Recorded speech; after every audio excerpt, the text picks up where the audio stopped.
нийлбэл хэв ажилтны нэг төрөл болох мушгиралтай хэв ажилтны батөхийн тооцоо их тухай тайлбар хэлье. За мушгиралд орж байгаа нэг гол авъя. За нэг үзүүдээр нь дамар суусан байг. Дахир гол байг.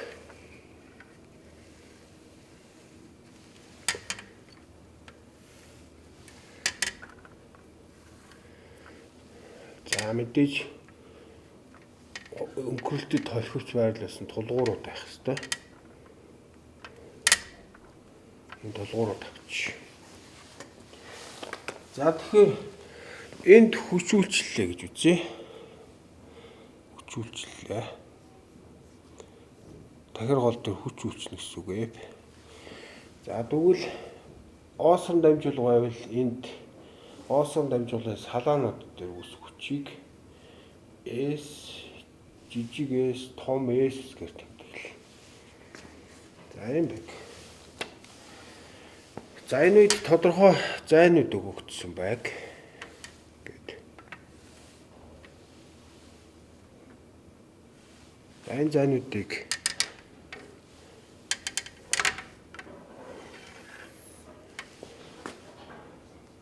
эндээс хүртэл B хоёр тулгуурын хооронд L энийг C гэж үзье. За нөгөөтэйгүүр энэ дахир голын дахир Kirchhoff буюу дахир хэсгийн өндрийг H гэт тэмдэглэж. За энэ тохиолдолд энэ гол дээр гулзалт үүсгэхээс гадна мушгиралт үүснэ. Тэгэхээр мушгиралтай гулзалтын үед батөхийн тооцоо ихтэй бид хүчний хамаарлал зарчмыг ашиглана. За мэдээж гол дээр үүсэх мушг моментыг тодорхойлох юм бол бид өмнө нь үзсээр 999-ийг за 955 юм байна. 955-ыг голын чадлаар за мөн эргэлтийн тооноос нь хамааруулаад ийм байдалтай тодорхойлдог тийм. За тэгэхээр энэ тохиолдолд килонewton метр гэсэн нэгжээр энэ момент илэрхийлнэ. За чадал бол киловатт өгөгдсөн байг. Энэ эргэлт минутанд хэдэн удаа ирэх ийм хэмжээтэй байх тохиолдолд. За биднийхээр энэ дамбарны араачиг R гэж үзвэл энэ үед момент бол мэдээж FH хэмжээгээр илэрхийлэгдэн мөн энэ хоёр оосрны салаан дээрх хүчнүүдийн ялгуурыг араачсаар үржүүлсэн үржүүртэй тэнцүү байна гэж.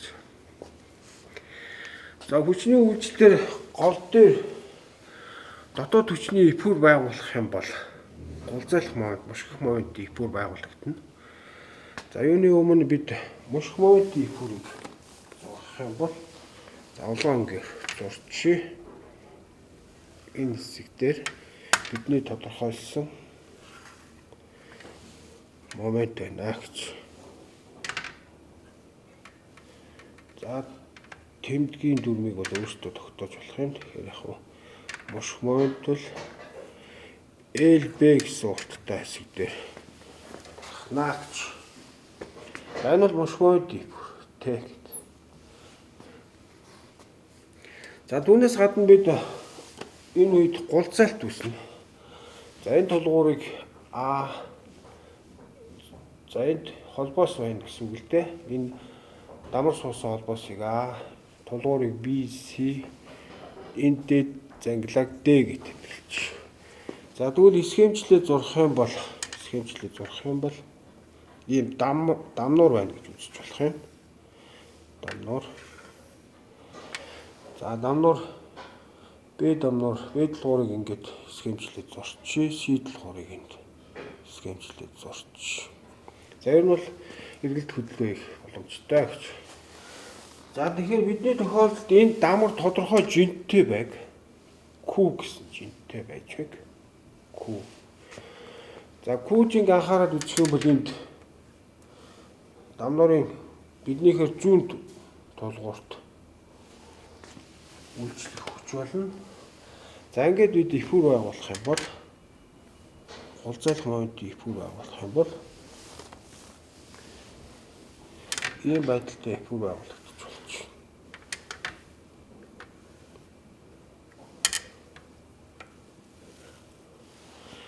За мэдээж тэмдгийн дүрм голзалтын дотоод түвшний дүрм анхаарах юм бол хасах тэмдэгтэй.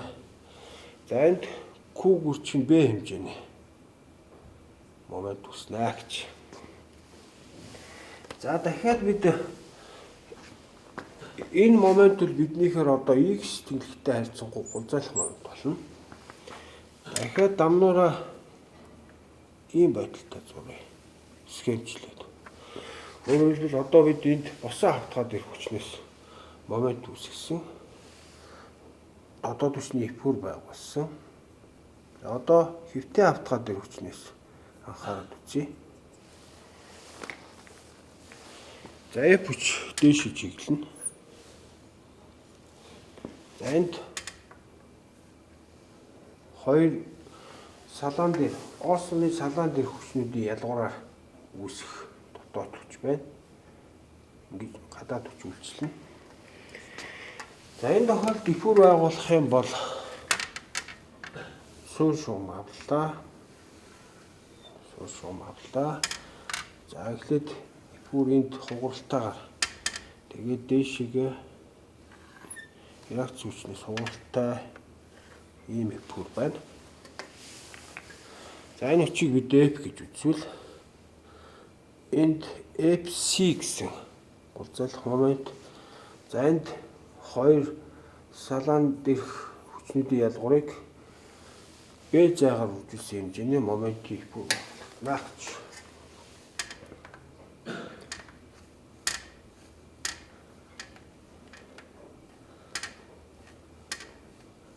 Аим бүр баглагдлаа. За тэгээд дотоод хүчийг анхаарал үзэх юм бол одоо бид бүтэн голзайлах момент гэдэг ойлголтыг ярьж байна. Бүтэн голзайлах моментын тэгвэл X моментын квадрат дээр Y моментын квадратыг нэмээд геометрийн хэлбэрээс нь язгуур геометрийн хэлбэрээр язгуурах жишээтэй ийм хэлбэртэй тодорхойлно гэж. За ингээд Батбахийн тооцоо одоо хийхдээ бид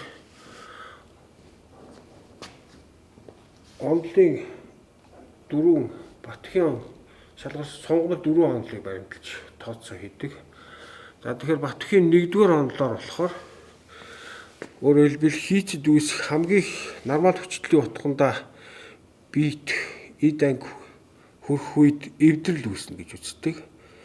Тэр үед Батбахийн нөхцөлийг бичих юм бол ийм байдалтай бичдэг.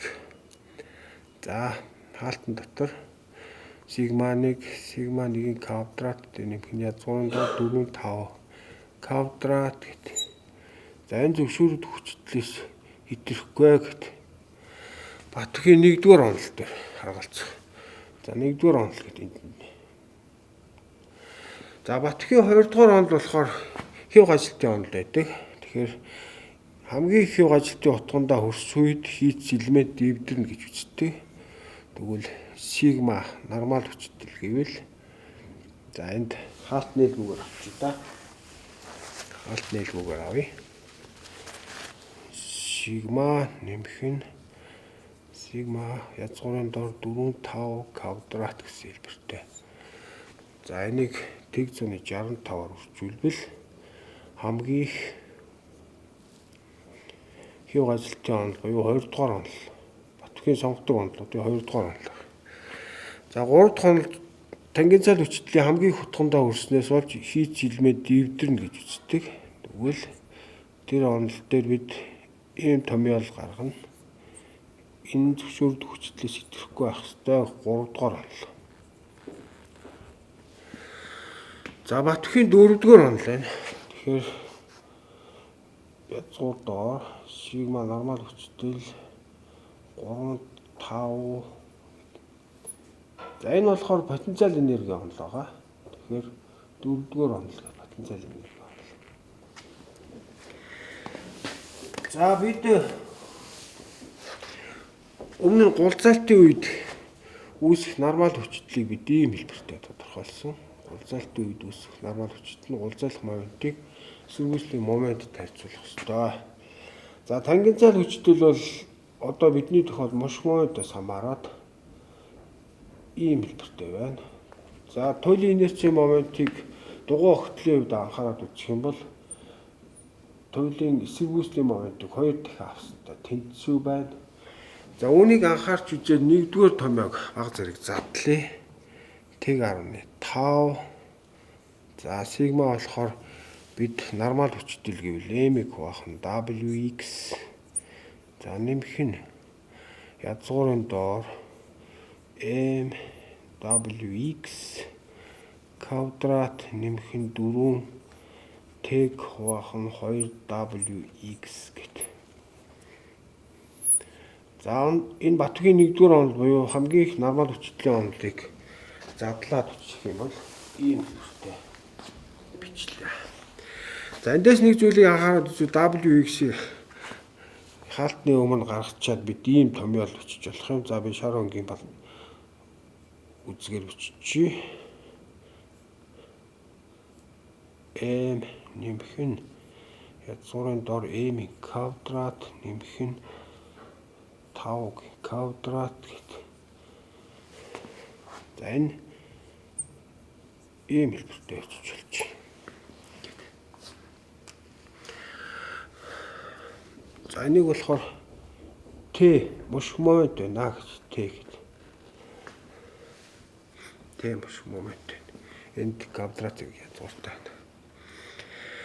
За тэгэхээр бидний хувьд Батүгийн 4 онолоо энэ томьёонуудыг анхаарал үзэх юм бол эмхтгсэн байдлаар Батүгийн 1-р онолд харгалзах момент m1 гэдэг юм дэлчил та. Тэгвэл тэг 1.5 хаалтан дотор m дээр нэмэх нь m квадрат 5 квадрат ийм байдалтай 1-р онолд харгалзах момент. За Батүгийн 2-р онолд харгалзах момент гэвэл за бид 2-р онолыг ийм хэлбэртэй бичсэн. Тэг 135 m нэмэх нь язгуурын доор m квадрат t квадрат.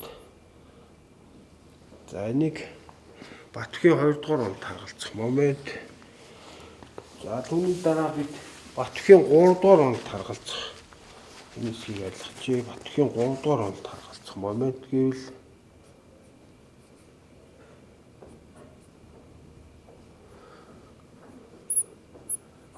хамгийн их тангенциал хүчлэлийн утгандаа өрсөн үед эвдэрнэ гэсэн юм онол ах юм. За ийм хэлбэртэй бичлээ. Дараа нь Батүгийн 4-р онол буюу потенциал энергийн онолд харгалзах момент гэвэл m нэмэх нь тэг 175 t гэдэг квадрат ийм хэлбэртэй бичлээ. За тэгэхээр Батүгийн 3-р онолыг нийлбэл эсэргүүцлийн бушгэлтэй гулзалт үед их хвчлээ ашигладаг. Тэр бидний хувьд эсэргүүцлийн момент дугуй огтлын хувьд 32-ны p-д куб гэж тодорхойдог анхаарвал Батүгийн нөхцлөөс диаметр тодорхойлох юм бол куб язгуурын доор 32 m рид гэж биччихье. Тухайн онолын үеийн тооцооны моментыг p за төвшөөнд хүчтэй тайлбарлаад тодорхойлно гэж. За тэгэхээр бушгэлтэй гулзалтын үед хий болтыг тооцох Батүгийн тооцоо ихтэй бид ийм хэлбэртэй тооцооийнэ.